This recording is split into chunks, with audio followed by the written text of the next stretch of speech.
dia, amados irmãos, que a graça e a paz de nosso Senhor Jesus Cristo esteja sobre a vida de todos nós nesta manhã.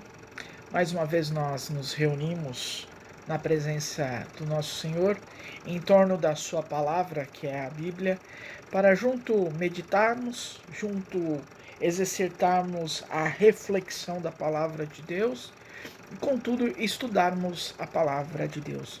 Iniciamos na semana passada um estudo com o tema Meditações no Credo Apostólico. Como havia dito e repito novamente, os irmãos que tiverem interesse pelo livro que é a base destas lições, é só nos solicitarmos a mim ou ao reverendo Carlos Alberto, que nós estaremos disponibilizando em PDF, enviamos por e-mail, podemos enviar por WhatsApp, da forma que os irmãos quiserem nos meios eletrônicos.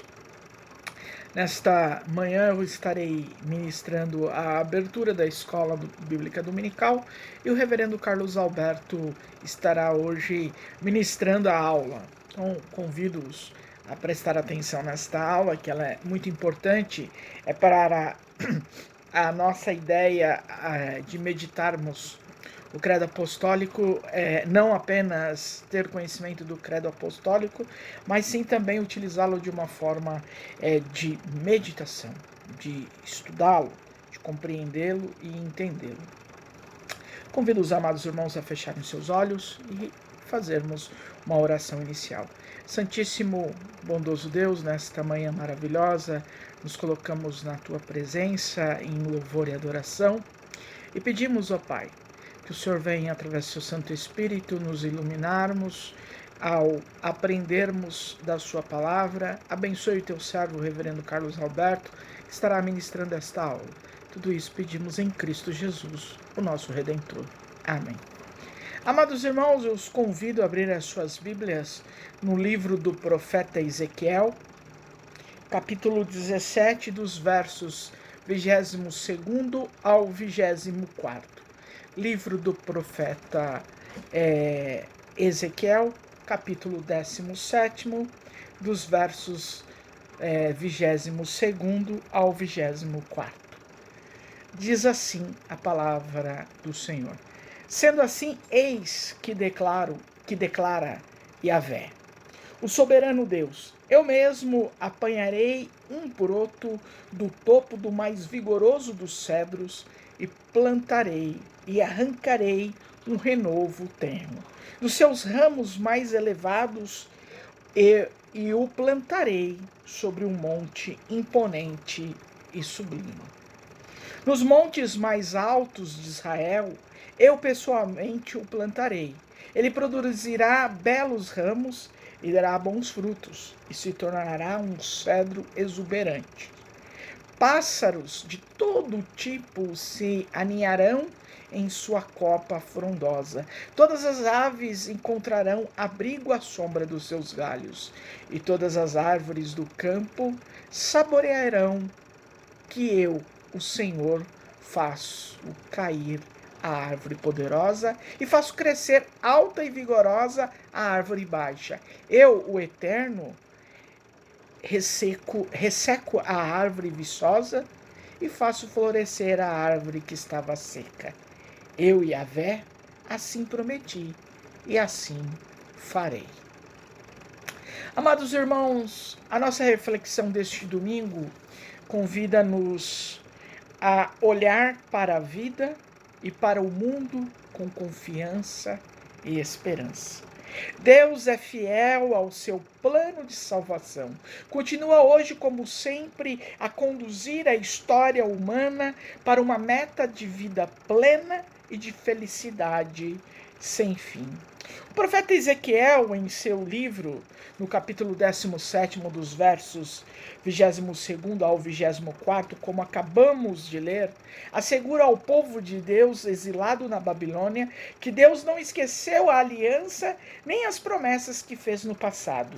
Apesar das vicissitudes, dos desastres e das crises que as voltas da história comportam, Israel deve continuar a confiar nesse Deus que é fiel e que não desistirá nunca de oferecer ao seu povo um fruto de tranquilidade, de justiça e de paz sem fim. Amados irmãos, a segunda epístola do apóstolo São Paulo aos Coríntios, no capítulo 5, o verso 6, diz assim: portanto, amados, sempre confiantes e cientes de que quando presentes neste corpo, estamos distante do Senhor, pois vivemos por fé e não pelo que nos é possível ver.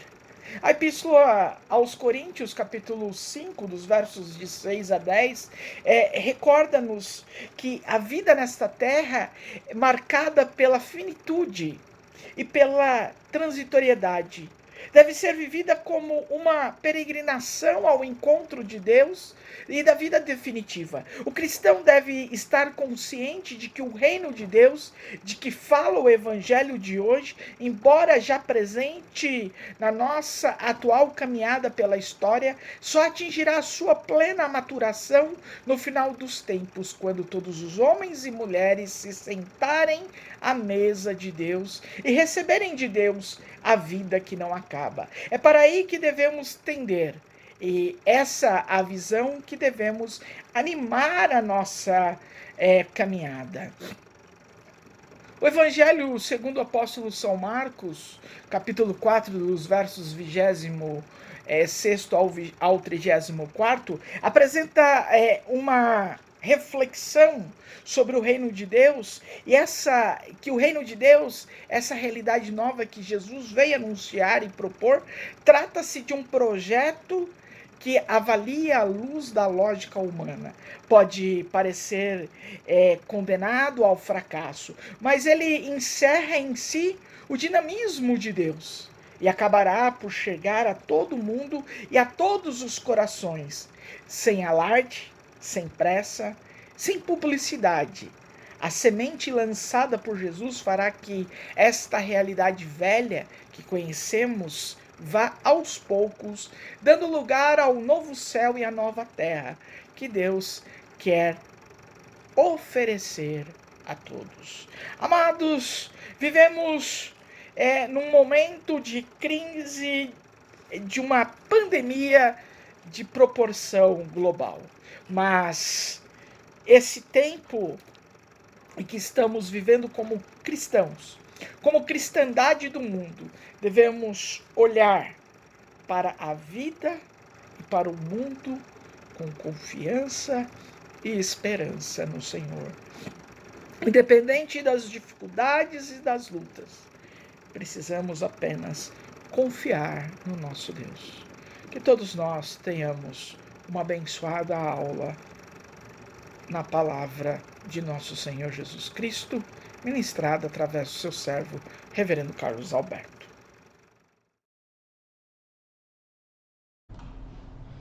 Bom dia, meus irmãos.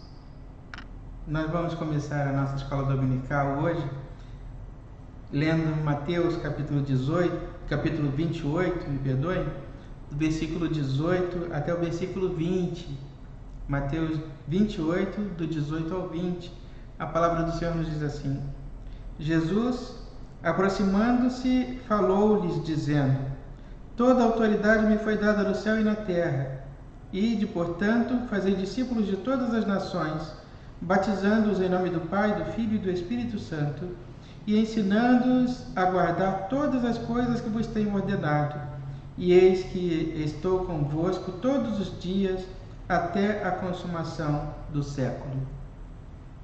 Meus irmãos, nós vamos sequenciar o nosso assunto, que é o credo apostólico, e eu gostaria de inicialmente dizer aos irmãos que às vezes nós não nos damos conta de que a igreja não nasceu conosco.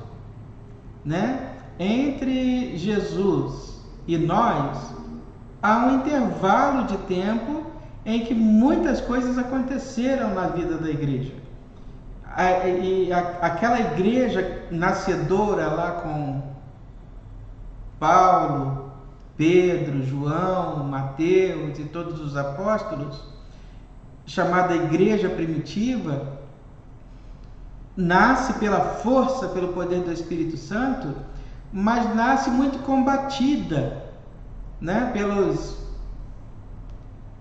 judaizantes, por aqueles novos convertidos ao Evangelho de Jesus, mas que vieram carregando as suas tradições judaicas, e ao longo dos anos também essa igreja foi vítima de muitas investidas, né? Muitas questões doutrinárias foram propostas, por que não dizer impostas, a esta igreja, né? E ao longo desses anos, de maneira que muita dúvida surgiu, muitos questionamentos, muita coisa assim, né? E isso provocou várias reuniões ou vários encontros com os doutores da igreja, os apóstolos, com as pessoas mais entendidas, né?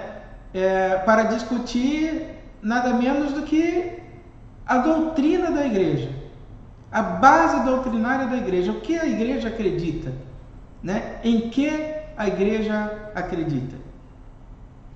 Lá, na igreja primitiva ainda, surge o primeiro dos credos, que é o credo apostólico. E por que a palavra credo? Nós temos às vezes um certo receio, porque não dizer um preconceito com a palavra credo, porque nós não sabemos o significado dessa palavra. E quando vista uma palavra que nós não conhecemos o significado na boca de outra pessoa, aquilo nos assusta, né? Mas, meus irmãos, quando eu digo credo, eu estou dizendo eu creio, né? A palavra credo significa eu creio. Então, quando eu digo credo dos apóstolos, eu estou dizendo no que os apóstolos creem. E quem são os apóstolos? São aqueles que andaram com Jesus, que aprenderam com Jesus, e eles sistematizaram então a sua fé e a sua confiança no que criam os apóstolos e no que nós, cristãos de hoje, cremos também. O que é fundamental que o cristão creia, né? Que nós creiamos para que possamos ser chamados de cristãos. Nós temos tanto o credo dos apóstolos como o credo niceno. Mas como é que nasce então o credo dos apóstolos? No ritual do batismo desta igreja primitiva. Quando a igreja primitiva se reunia para acolher um novo membro pela água e pelo Espírito, né, pelo batismo, pelo sacramento do batismo, aquele que estava presidindo a celebração do batismo perguntava ao então candidato ou ao batizando: você crê em Deus Pai Todo-Poderoso? E o candidato respondia: sim, eu creio. E você crê em Jesus Cristo, seu unigênito Filho, nosso Senhor, o qual foi concebido por obra do Espírito Santo? Você crê que ele nasceu da Virgem Maria, que ele padeceu sob o poder de Pôncio Pilatos, que ele foi crucificado, morto, sepultado, desceu à morada dos mortos, ressuscitou ao terceiro dia, subiu ao céu, está sentado à direita de Deus Pai Todo-Poderoso, de onde há de vir para julgar os vivos e os mortos? Creio. Você crê no Espírito Santo? Creio. Você crê na Santa Igreja de Cristo? E aí nós podemos chamar também de Santa Igreja Católica, não há mal nenhum nisso, porque nós, lembrando, quando eu falo Santa Igreja Católica, não estou falando da Igreja Católica Apostólica Romana, mas da Santa Igreja Católica, ou Igreja Mundial, ou Igreja Universal, ou seja, a Igreja que está dispersa pelo mundo. Você crê na comunhão dos santos? Você crê na remissão dos pecados? Você crê na ressurreição do corpo e na vida eterna? Creio. Então você está pronto para ser batizado. E aí, o conjunto dessas perguntas ou dessas afirmações de fé fez com que surgisse então o primeiro de todos os credos, o credo apostólico.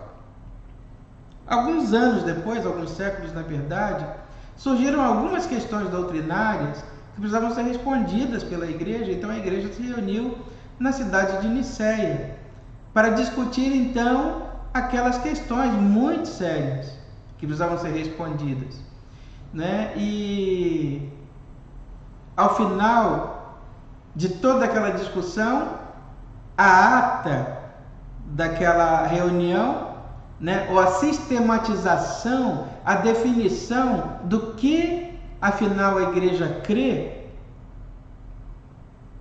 tomou a forma de um segundo credo, chamado então de credo niceno. Então nós temos o credo apostólico e o credo niceno. Mas o que interessa para nós e é o objeto do nosso estudo nessa manhã? O credo apostólico, né? Então, o credo apostólico, ele é um credo trinitário. Nós chamamos de trinitário porque ele está baseado em afirmações de fé nas três pessoas da Santíssima Trindade: o Pai, o Filho e o Espírito Santo. Só que ele possui 4 elementos, ou 4 discursos, 4 afirmações. Ali eu afirmo a minha fé no Pai, a minha fé no Filho, a minha fé no Espírito Santo e, por último, a fé nos benefícios da salvação. Eu creio em Deus Pai Todo-Poderoso, eu creio em Deus Cristo, em Jesus Cristo, seu unigênito Filho, eu creio no Espírito Santo, mas eu também creio na ressurreição do corpo, na vida eterna, na Santa Igreja, na remissão dos pecados, na ressurreição do corpo e na vida eterna. Então eu creio no Pai, no Filho e no Espírito Santo e nos benefícios da salvação. Os benefícios que a salvação em Jesus me garante. Eu creio também nesses benefícios. Então, nesses 4 elementos está fundamentado o credo apostólico, né? Então, credo, meus irmãos, é diferente de oração. Uma oração é uma oração, um credo é um credo. E o credo nada mais é do que uma profissão de fé de todos os cristãos. O credo é aquilo que qualquer pessoa que se diga, se afirme cristã, precisa acreditar para que ela possa de fato ser considerada uma pessoa cristã, né? Então qualquer cristão precisa crer nessas verdades, né? No Pai, no Filho, no Espírito Santo e nos benefícios da salvação. Então, repetindo, credo não é oração, muito menos oração de católico. Credo é uma afirmação de fé de todos os cristãos. Então, que nós sigamos aí reafirmando as máximas contidas no credo. No Pai, no Filho, no Espírito Santo e nos benefícios da salvação. E assim nós saiamos e sigamos reafirmando a nossa fé nessas pessoas. Que Deus nos abençoe e nos guarde.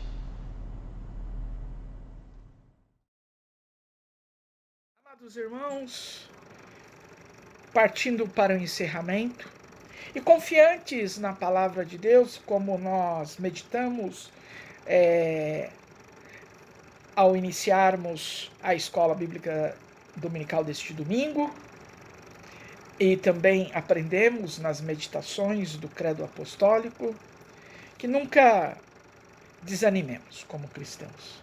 Permanecemos em Cristo Jesus confiantes e esperançosos. Convido os amados irmãos a orarmos mais uma vez, a intercedermos pela nossa igreja. Deus de amor, Deus de misericórdia, Deus que é Pai, Filho e Espírito Santo. Ó Deus, confiantes e esperançosos na Tua palavra, nós clamamos e pedimos a cura para o nosso planeta.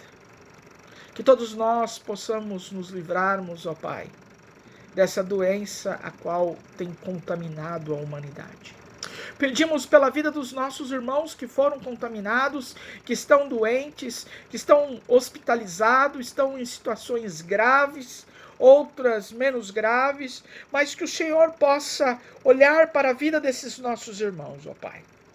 Intercedemos pela vida daqueles irmãos que estão passando por dificuldades financeiras, por problemas de desemprego, por diversos problemas, ó Pai, de relacionamento, no casamento, na vida afetiva, Pai, na vida moral. Que o Senhor possa trazer a solução e que todos nós estejamos cada dia mais confiantes e esperançosos na sua palavra, Pai. Também agradecemos pela vida daqueles irmãos que completaram mais um ano de vida nesta semana, Pai, que passou, Pai.